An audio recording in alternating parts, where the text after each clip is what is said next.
There's a moment in Ordinary People that most viewers never fully understood. It's 1980, and Robert Redford is directing his first film, a quiet, painful story about a family falling apart after the death of a son. The movie is raw, unflinching, devastating in its honesty about grief and guilt and the things families don't say to each other. Redford pours everything into it. He works 18-hour days. He obsesses over every shot, every line, every moment of silence. The cast and crew marvel at his intensity, his perfectionism, his ability to draw out performances that feel almost too real to watch. What they don't know, what Redford never tells them, is that he's not just directing a movie. He's trying to process a loss he's never fully faced. 18 years earlier, in 1962, Robert Redford's firstborn son died. The boy was just 2.5 months old. Sudden infant death syndrome. No warning, no explanation. One day he was there, and the next he was gone. Redford was 26 years old, a struggling actor in New York, trying to build a career while his young family lived on hope and borrowed money. He didn't have time to grieve properly, didn't have the language for it, didn't know how to carry that kind of pain. So he buried it, locked it away, kept moving forward, because that's what men of his generation were taught to do. He became a star, one of the biggest movie stars in the world. He made Butch Cassidy and the Sundance Kid, The Sting, All the President's Men, The Way We Were. He became America's golden boy, handsome, talented, seemingly untouchable. But every role he played, every character he brought to life, carried a shadow, the shadow of a child he'd lost, the shadow of grief he'd never fully processed, the shadow of a question that haunted him for decades. How do you keep living when part of you died with your child? This is the story Robert Redford never told in interviews. The story behind the smile, behind the success, behind the carefully constructed image of the all-American hero. This is the story of a father who lost his son and spent the rest of his life trying to understand what that loss meant. If you went to the movies in the 1970s, Robert Redford was the face of American cinema. He wasn't just handsome, though he was devastatingly so, with those blue eyes and that golden hair and that easy, confident smile. He was something more. He represented possibility, decency, the belief that good men still existed in a world that seemed increasingly complicated and dark. He played outlaws who were charming rather than dangerous, journalists who fought for the truth, lovers who were loyal, heroes who were flawed but fundamentally good. In Butch Cassidy and the Sundance Kid, he was the quiet, steady presence beside Paul Newman's charismatic showman. In The Sting, he was the clever con man with a heart. In All the President's Men, he was Bob Woodward, the reporter who helped bring down a president. He wasn't just acting. He was embodying something America wanted to believe about itself. By the mid-1970s, Redford was one of the biggest box office draws in the world. He commanded top dollar. He had creative control. He chose his projects carefully, turning down roles that didn't interest him, even when they came with huge paychecks. He married his college sweetheart, Lola Van Wagenen, in 1958. They had 4 children: Scott, who died in infancy, Shauna, David, called Jamie, and Amy. They lived in Utah, far from the Hollywood spotlight, in a modest home in the mountains where Redford could hike and ski and breathe air that didn't taste like ambition. He founded the Sundance Institute in 1981, dedicated to supporting independent filmmakers. He directed films that mattered: Ordinary People, A River Runs Through It, Quiz Show. He used his fame to champion environmental causes, to fight for wilderness preservation, to give back in ways that felt meaningful. He was talented, successful, principled, a family man, an artist, a hero both on screen and off. But beneath all of it, beneath the golden image and the careful choices and the life that looked perfect from the outside, was a wound that never fully healed. the loss of his firstborn son, the child he'd barely had time to know before he was gone. And for decades, Redford carried that loss in silence. The baby was born in the fall of 1959 in Los Angeles. Robert and Lola named him Scott Anthony Redford. He was their first child, born when Bob was just 23 years old, still trying to figure out if he could make it as an actor or if he should give up and find something more practical. Money was tight. They lived in a small apartment. Bob took whatever work he could get, bit parts in television shows, stage productions that paid almost nothing. Lola worked too, doing whatever she could to help make ends meet. But they were happy, young, in love, and now they had a son. For 2.5 months, life felt full of possibility. And then, one morning in November 1959, Lola went to check on the baby and found him not breathing. Sudden infant death syndrome, SIDS, also called crib death, a mystery that has haunted parents for generations. A baby who goes to sleep healthy and simply doesn't wake up. No warning, no explanation, no one to blame, just a nightmare that became real. The funeral was small, family, close friends. Bob stood there in a suit he'd borrowed, numb, unable to process what had happened. He was 23 years old. He didn't know how to grieve, didn't know how to talk about it, didn't know how to be a father who'd lost a child because he'd barely had time to figure out how to be a father at all. So he did what many men of his generation did. He put it away, locked it in a box somewhere deep inside, told himself he had to be strong for Lola, had to keep working, had to keep moving forward, because bills still needed to be paid and life didn't stop just because your world had ended. Within months, Lola was pregnant again. Shauna was born in 1960, then Jamie in 1962, then Amy in 1970. Bob threw himself into his career. He worked constantly. He auditioned. He took roles. He studied. He pushed himself to be better, to work harder, to succeed. And slowly, he did. By 1962, he was landing better roles. By 1965, he was a recognizable face. By 1969, with Butch Cassidy and the Sundance Kid, he was a star. But success didn't erase the loss. It just gave him something to hide behind. Friends noticed that Bob was reserved, private. He didn't talk about his personal life in interviews. He deflected questions about his family. He kept a wall between himself and the public, between himself and even people who cared about him. He was charming, funny, engaged when he needed to be, but there was always something held back, something unreachable. Lola knew. She'd lost Scott too, but her grief looked different. She talked about him sometimes, acknowledged the loss, found ways to process it. Bob didn't, or couldn't, or wouldn't. He just kept working, and for years, it seemed like that was enough. By 1973, Robert Redford was at the peak of his career.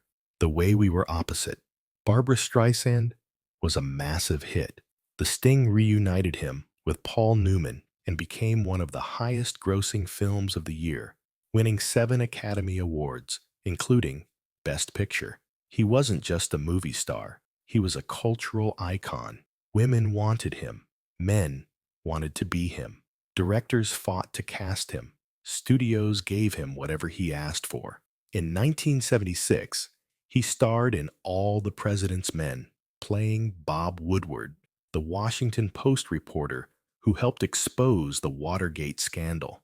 The film was critically acclaimed and reinforced Redford's image as an actor who cared about important stories, not just box office returns. He used his fame strategically. He bought land in Utah, a canyon he fell in love with while skiing. He called it Sundance, after his character in Butch Cassidy. He built a small resort there, but more importantly, he envisioned it as a place where artists could create without the pressures of Hollywood. In 1980, he directed his first film, Ordinary People, a quiet drama about a family struggling with grief after losing a son. The parallels to his own life were obvious to those who knew him, though Bob never acknowledged them publicly. The film was nominated for 6 Academy Awards and won 4, including Best Picture and Best Director for Redford. He was 44 years old. He'd conquered acting. Now, he'd proven himself as a director. He had money, success, respect, a family, a life most people could only dream of. But the grief never left. It lived in the spaces between takes, in the long drives back to Utah after filming Wrapped, in the quiet moments late at night when the house was asleep and Bob sat alone, unable to shake the feeling that something was missing. His marriage to Lola was strong in many ways. They'd been together since college. They'd raised 3 children. They shared values, environmentalism, social justice, a desire for privacy. But the loss of Scott had created a distance between them that never fully closed. They grieved differently. Lola wanted to talk about it, to acknowledge it, to find a meaning in the pain. Bob couldn't. Every time the subject came up, he shut down, changed the subject, found a reason to be somewhere else. It was late at night in 1979, during the filming of Ordinary People. Bob was in the editing room, alone, watching dailies. The scene on screen showed Donald Sutherland and Mary Tyler Moore as parents trying to navigate the aftermath of their son's death. The tension between them was palpable. The grief was raw. Bob watched it over and over, adjusting, refining, making sure every moment felt true. And then, without warning, he started crying. Not the quiet, controlled tears of someone moved by a touching scene, but deep, wrenching sobs that came from somewhere he'd kept locked away for 20 years. He thought about Scott, about the baby he'd barely known, about the what-ifs that had haunted him for decades. What if they'd checked on him sooner? What if they'd noticed something was wrong? What if he'd been a better father, more attentive, more present? Logically, he knew it wasn't his fault. SIDS is a mystery. No one could have prevented it. But logic doesn't ease the guilt that comes with surviving your child. He thought about Lola, about the distance that had grown between them, about all the conversations they'd never had because he couldn't find the words. He thought about his other children, about the father he'd tried to be, about the ways his grief had shaped their childhoods in ways he'd never intended. And he thought about the question he'd been avoiding for 20 years. Why am I still here when Scott isn't? He didn't have an answer. He just sat there in the dark editing room, crying for the son he'd lost and the grief he'd carried alone for far too long. When the tears finally stopped, Bob wiped his face, rewound the film, and went back to work, because that's what he knew how to do. It wasn't cruelty, it was self-preservation. He genuinely didn't know how to access that pain without falling apart. And falling apart wasn't something Robert Redford allowed himself to do. His children, Shauna, Jamie, and Amy, grew up with a father who was loving, but often absent, emotionally, if not physically. He was there for the big moments, birthdays, holidays, graduations, but the day-to-day intimacy was harder for him. Shauna later said in an interview that her father was warm and supportive, but also intensely private. There were parts of him that felt unreachable, even to his own kids. Jamie struggled the most. He had his father's good looks, but also a restlessness, a sense that he was living in a shadow he could never escape. He became a writer and filmmaker himself, talented in his own right, but always carrying the weight of being Robert Redford's son. Amy, the youngest, was perhaps the one who understood her father best. She saw his vulnerabilities in ways others didn't. She didn't push. She just loved him quietly, the way he needed to be loved. And through it all, Bob kept working. He directed more films. He expanded Sundance. He acted in projects that mattered to him. He used his platform to fight for causes he believed in: the environment, independent cinema, Native American rights. But the question remained, unspoken, but always present. Was all of it, the work, the success, The constant motion, just another way of running from the grief he'd never fully faced. It was late at night in 1979, during the filming of Ordinary People. Bob was in the editing room, alone, watching dailies. The scene on screen showed Donald Sutherland and Mary Tyler Moore as parents trying to navigate the aftermath of their son's death. The tension between them was palpable. The grief was raw. Bob watched it over and over, adjusting, refining, making sure every moment felt true. And then, without warning, he started crying. Not the quiet, controlled tears of someone moved by a touching scene, but deep, wrenching sobs that came from somewhere he'd kept locked away for 20 years. He thought about Scott, about the baby he'd barely known, about the what-ifs that had haunted him for decades. What if they'd checked on him sooner? What if they'd noticed something was wrong? What if he'd been a better father, more attentive, more present? Logically, he knew it wasn't his fault. SIDS is a mystery. No one could have prevented it.